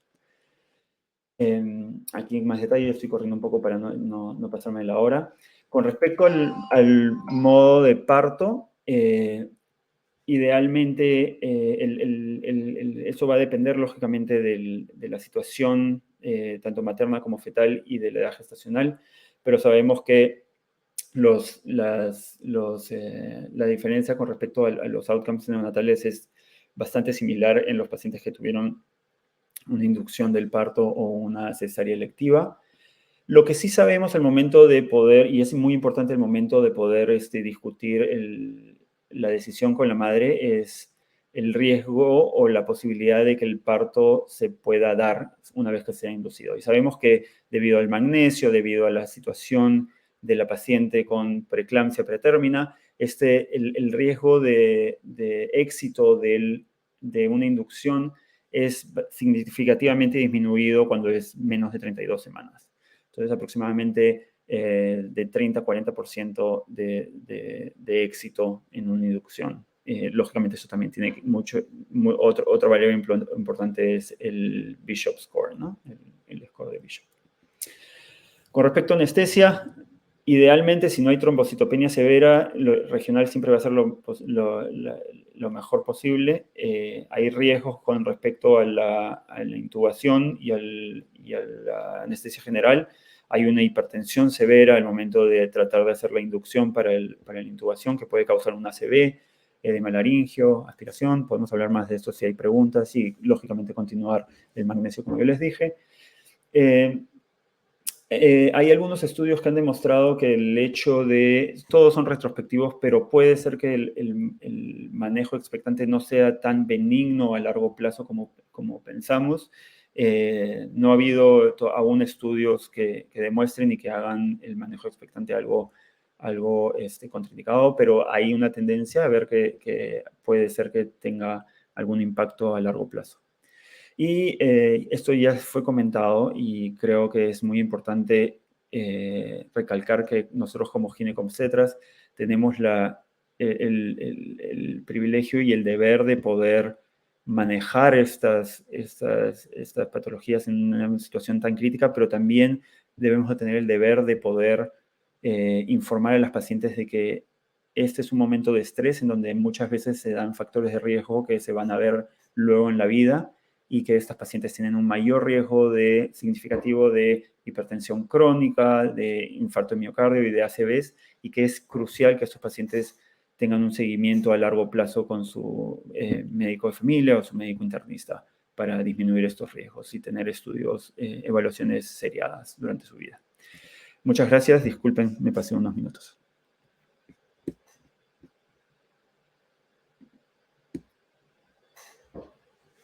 Ok, como digo, los tres ponentes ha sido una conducción bastante tranquila para mí porque ustedes han cumplido muy bien los temas y a veces tener esa parte es difícil, pero muy bien.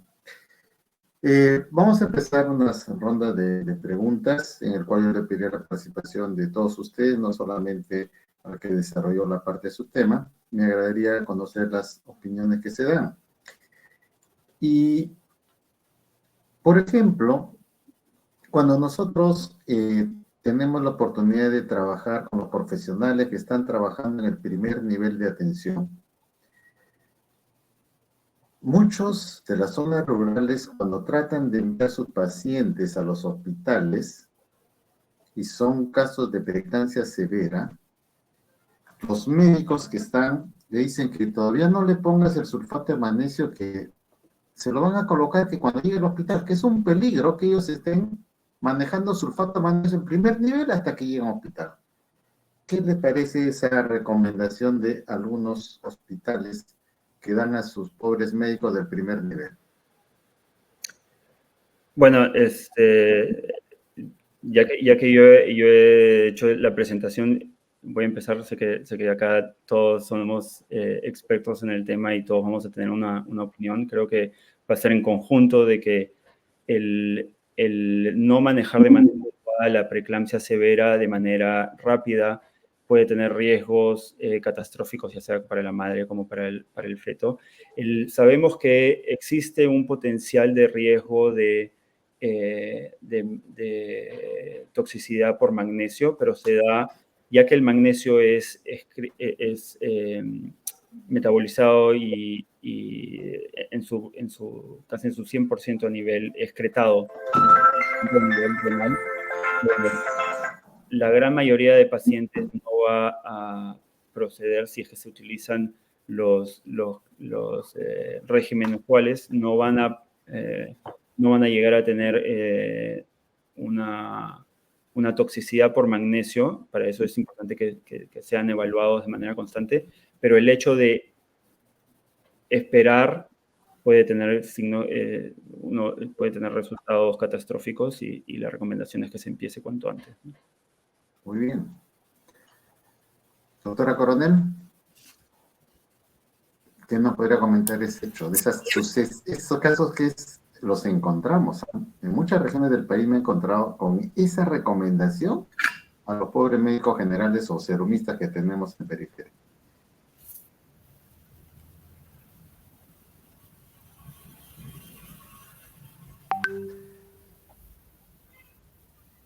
La otra pregunta que también tenemos en esos talleres que desarrollamos, ¿el uso de los hipotensores solamente debe indicarse cuando la presión arterial es mayor de 160/110?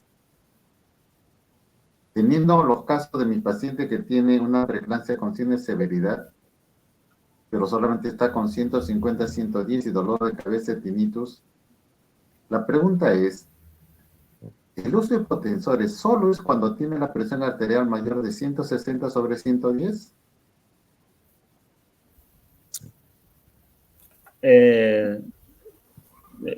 Yo no sé si alguien quiere responder, no quiero tomar todas las respuestas, todas las preguntas, pero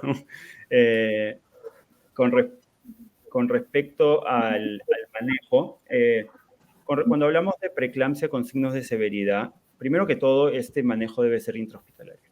No hay una paciente con preeclampsia con signos de severidad, y no solamente intrahospitalario, sino que debe tener un seguimiento bastante cercano.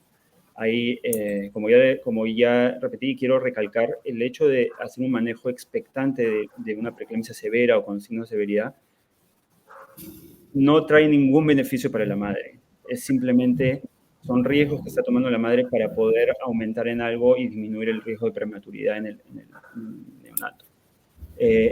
Con respecto al tratamiento en sí, las recomendaciones actuales es tratar con antihipertensivos de manera inmediata cuando la presión está por encima de 160 sobre 110 o 100, dependiendo de la línea que se use.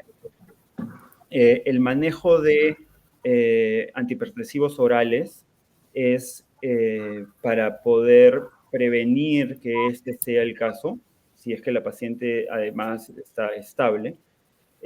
Los cortes actualmente en ACOG son 160 sobre 110. Esto no se debe de mezclar con el último estudio del New England Journal sobre el manejo de presión arterial crónica y que la presión debería de mantenerse por debajo de 140 sobre 90. Eso es completamente distinto, una población completamente distinta. Ok. Doctor, solamente quiero decir algo pequeño. Sí. Solo para comentar que en el Reino Unido nosotros damos medicación de inicio, la Betalol, cuando la presión es 135/85. Hasta el año pasado se esperaba 140/90 y se daba medicación, pero ahora con 135/85 se probó de que había beneficio y empezamos desde ese momento, independientemente de la edad gestacional, hasta el parto. Doctora Coronel, pero eso es para pacientes con hipertensión crónica, ¿no? ¿O para preeclampsia? No. Para preeclampsia. Es para preeclampsia. Es para pacientes con hipertensión en el embarazo. O sea, una hipertensión de reciente diagnóstico, no para hipertensión crónica, ya sea hipertensión gestacional o preeclampsia. Ese cambio ha sido hace solamente unos meses. Exacto. Exacto, es una nueva tendencia que se está evaluando y se está dando eso. Muy bien. De correr el punto de corte. Justo la pregunta, ¿por qué les hacía esto? Porque cuando trabajamos esto de las claves, la clave azul, el concepto en clave azul te dice, si tú dices que es una preeclampsia con signo de severidad, tu tratamiento es 3 en 1. Hidratas, hipotensor y sulfato de magnesio.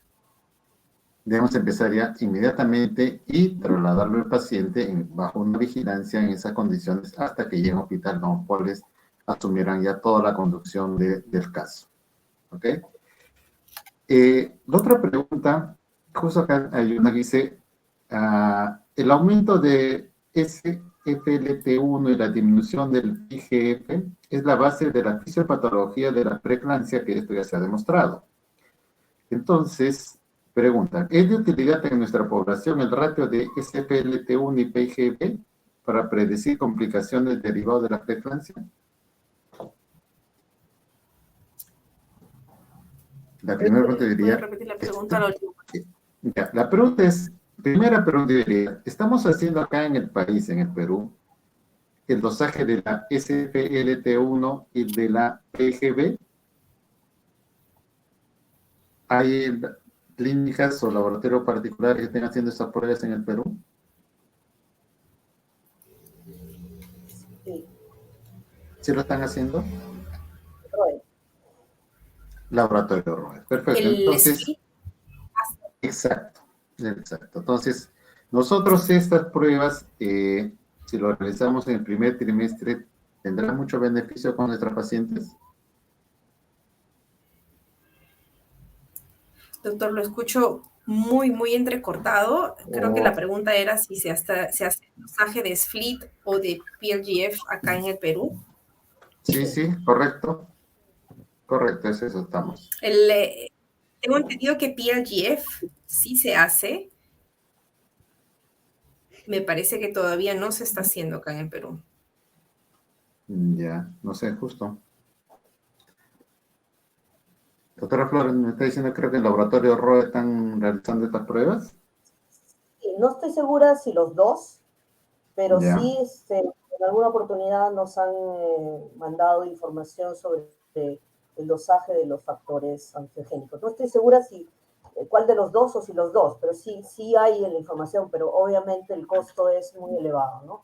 No es un costo para la población general. Pero creo que mientras la doctora se conecta, lo que yo he entendido de la exposición de la doctora es que si tuviéramos todas las condiciones económicas para dosar, sí estaría dentro del screening ideal, ¿no?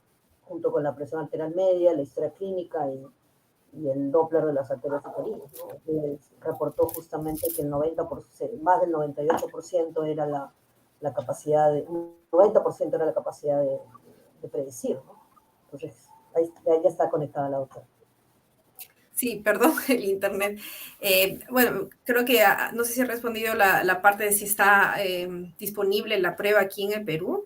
Tengo entendido que el PLGF sí, el SFLT, pero no de manera masiva. Me parece que hay un laboratorio que lo está ofreciendo. Sí.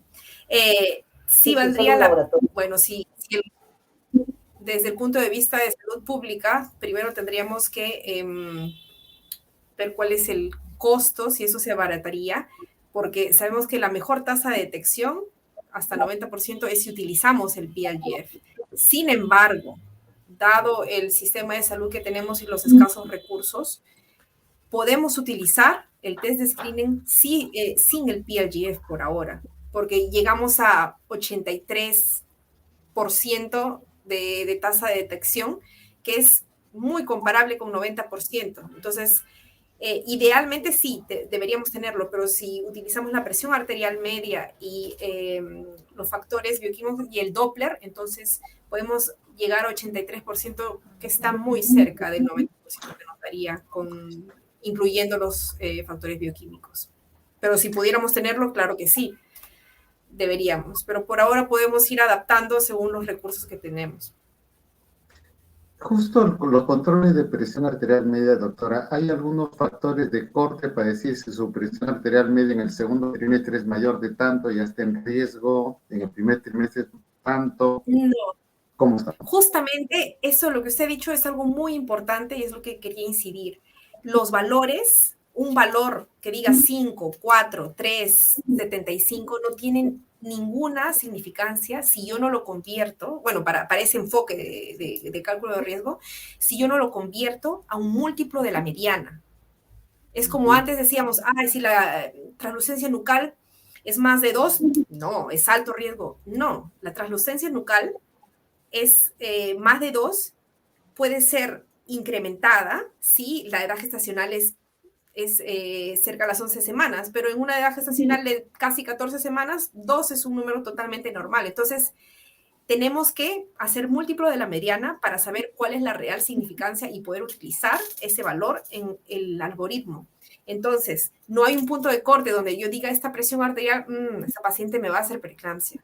Tenemos que convertirlo en múltiplos de la mediana, eso se puede hacer en la página web que dije, y combinar con los factores maternos y ahí me va a salir el riesgo. Ya no estamos en el tiempo de con una sola cosa poder calcular un riesgo, tenemos que acoplar todo lo que tenemos. Ok, es un factor multifactorial que nos permite tener una mejor panorama de lo que está sucediendo y tomar decisiones.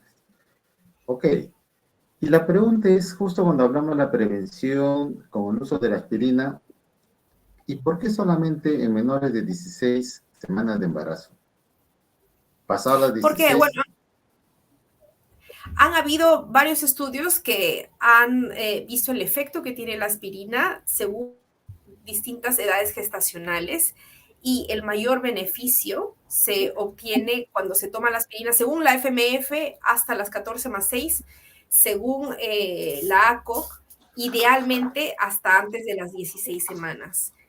Pasado eso, el beneficio ya no es significativo y tenemos que tener en cuenta que a pesar de que el estudio ASPRE tuvo entre el placebo y la aspirina, tuvo casi igual número de eventos adversos, de complicaciones, de sangrado. Entonces, la diferencia no fue estadísticamente significativa.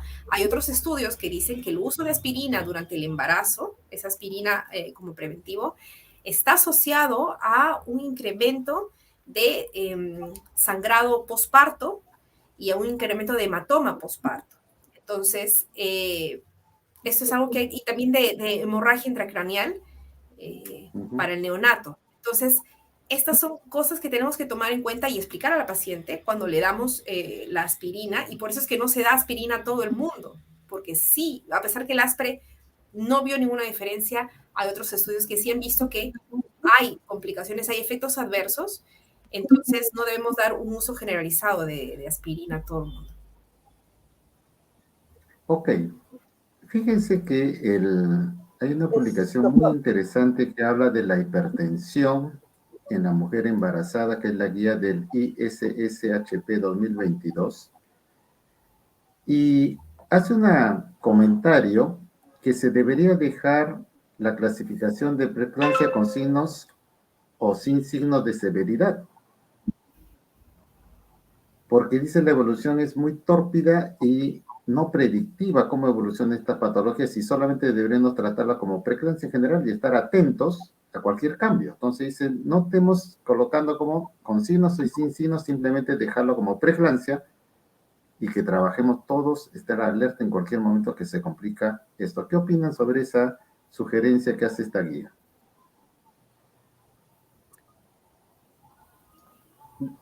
Yo diría que es cierto entre comillas, porque desde el momento que uno hace el diagnóstico de preeclampsia, tiene que actuar y tiene que monitorizar y tiene que ver en todo momento al paciente que en cualquier momento se puede convertir en una preeclampsia con signo de severidad y actuar de acuerdo a eso, ¿no? Yo considero que primero hay que hacer un buen diagnóstico, un diagnóstico adecuado. Y independientemente si la paciente está estable, podemos llamarla, categorizarla con signos o sin signos, de acuerdo a los a la presentación clínica de la paciente voy a actuar. Si es una paciente que tiene la presión alta, demasiado alta, le voy a dar tratamiento. Si es que tiene riesgo de convulsionar, le voy a dar sulfato de magnesio, y etcétera, etcétera. En el momento que uno se enfrenta al paciente, un poco no está tanto preocupándose si tiene un determinado nombre o no. Simplemente actúa. Ok. A ver, aquí hay una pregunta muy puntual que dice, ¿qué punto de corte se recomienda para definir el alto riesgo de desarrollo de preeclampsia al aplicar la calculadora de la Fundación de Medicina Fetal? ¿Cuál es el corte que recomienda? ¿Algo se han precisado sobre eso? El uso de la calculadora de la Fundación de Medicina Fetal. O justo salió la doctora Carla Coronel.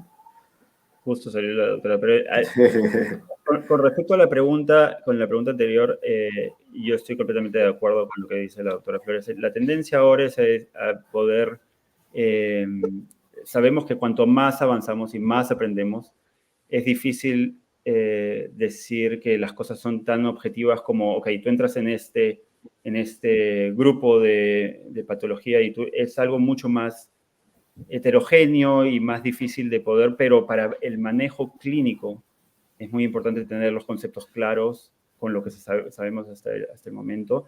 Y el hecho de que sea preeclampsia sin signos de severidad o una hipertensión gestacional no quiere decir que la paciente está sana y que no tiene un riesgo de complicaciones. Existe el riesgo de complicaciones, simplemente que lógicamente estos son menores o menos agudos que el de una paciente con signos de severidad. Entonces, va a depender mucho del cuadro clínico, pero sí, completamente de acuerdo. Al final del cabo, el hecho de colocarle un nombre y un apellido a lo que está ocurriendo es importante, pero lo importante es poder manejar a la paciente, estabilizarla y estar seguros de que estamos manejando de manera adecuada su patología. Ok. A ver, ya unas últimas preguntas. Dice, ¿hasta qué edad gestacional debería usarse los corticoides como maduración pulmonar? Con respecto, eso queda clarísimo que 34 semanas ha sido el corte por muchísimo tiempo. Sabemos que darlo por debajo de las 34 semanas disminuye el riesgo de distrés respiratorio agudo, de enterocolitis necrotizante, de sangrado intraventricular, de admisiones a cuidados intensivos y de mortalidad. Eso queda claro y ha quedado claro por décadas. Ahora, en este último estudio de los esteroides en el momento de pretérmino tardío, que es entre esas 34 semanas y 36.6 semanas, lo que demostraron es que había disminuía el riesgo tanto de usar oxígeno por más de 12 horas como el uso de CPAP en el bebé. El riesgo, la prevalencia de distrés respiratorio en el neonato a esa edad gestacional es bajo, y es por eso probablemente que los esteroides no tienen un impacto bastante alto. Habiendo dicho eso, si es que hay una paciente con signos de severidad y tiene 35 semanas, no sería el mejor manejo esperar a los esteroides. En ese momento es mejor, los riesgos son mayores que el riesgo o el riesgo a largo plazo del uso de CPAP o de oxígeno. Así que en esos casos, en caso y quiero que quede bien claro, luego de las 34 semanas no hay razón para esperar si una paciente tiene preeclampsia severa. Y justo cuando tratan sobre este manejo expectante, la gran mayoría dice que es ganar las 48 horas para que madure el pulmón, justo en los menores de 34 semanas, y luego terminar el embarazo, ¿cuándo? ¿Pasó las 48 horas? ¿Vamos a seguir esperando o ya terminamos el embarazo? Hay casos bien específicos en donde el manejo expectante se puede dar y ganar días y semanas. Y es usualmente en pacientes que vienen con hipertensión severa, se trata y se estabiliza. Ese es el caso típico de paciente que se puede ganar más que simplemente los esteroides, ¿no? Y en el caso ideal se llegaría hasta las 34 semanas. Sabemos que los estudios realizados, desde los primeros estudios que buscaron, que vieron esto como una opción, hasta estudios recientes, el tiempo de ganancia medio va entre 7 a 15 días, pero no es, en una paciente que realmente viene con hipertensión, con preeclampsia severa, ganar más de ese tiempo es bastante raro, ¿no? Ok, bastante interesante esa pregunta al respecto, porque algunos daban hasta las 37, y los doctores están diciendo que los niños tienen que ser mayores de 38, recién son a término, ¿no? Y algunos están dando corticoides y ya se ha visto que no, y más bien genera otros problemas el uso de corticoides.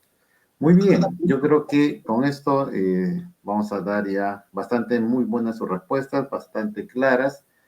Y lo importante acá nosotros es recomendar que la atención prenatal debe hacerse siempre tratando de buscar los signos de alerta, y justo los de preeclampsia son los signos que debemos ir a buscarlos, ¿no?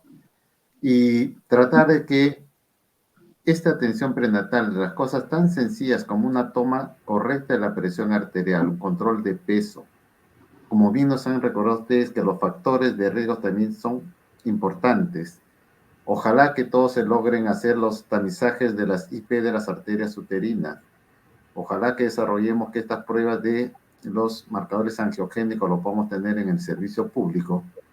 Creo que nos va a permitir detectar tempranamente estas patologías y hacer las intervenciones, como ustedes muy bien claro lo han dicho. Detectado, determinar el momento oportuno y se termina el embarazo. Creo que esas son las mejores recomendaciones del simposio que hemos desarrollado. Yo les agradezco por sus excelentes presentaciones, bastante claras y actualizadas, y creo que los participantes en esto también hemos ganado mucho de la experiencia de ustedes.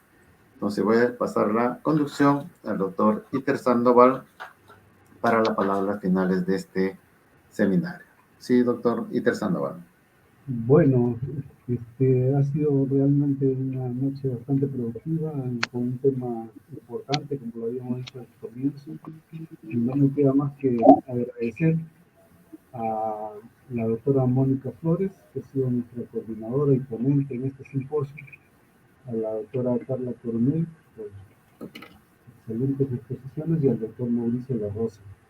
Y a nuestro moderador, al doctor Luis Mesa Santibáñez, que ha tenido una buena conducción esta noche por este tema que definitivamente nos ha dejado muchas enseñanzas. Quiero hacerles llegar a nombre de la sociedad nuestro agradecimiento y nuestra invitación siempre a estas sesiones científicas, y agradecer a todos los que nos han acompañado esta noche, ¿no?